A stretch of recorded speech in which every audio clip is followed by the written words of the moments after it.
Wah,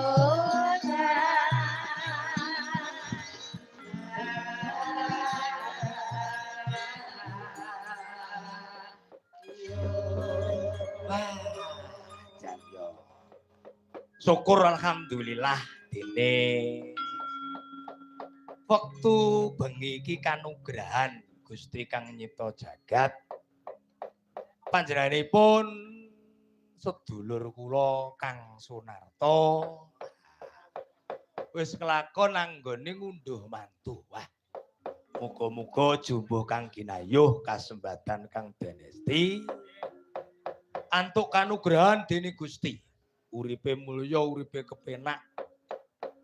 Anake lanang, anake lanang sing wis wani momong garwa. Nah, panjenengane ya kuwi Mas Abim Riki Nur Hidayah. Bengi iki alhamdulillah syukur bagi seketi jumurung utawa alhamdulillah. Nah, dene kelakon gelar kelir. Wah, lek pengen gelar kelir wis kala mangsa suwe banget. Syukur alhamdulillah gini sinengkuyung dening para kadang sutresna, para mitra pitepangan tangga teparo, sinengkuyung denging kakung saking Gunung Klut Mbah Suparlan.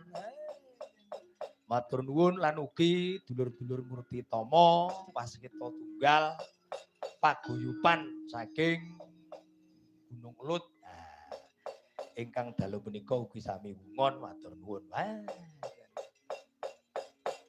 Lasong jumengglung yo lasong jumengglung mantan pada manggung mandang kebekisah jenikmat lisan tok tok tek tok tok tok tok tek tok tek tok tok tok tek tok tok tok tok tek tok tek tok.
Kang Gareng. Iya kepiye, Tru?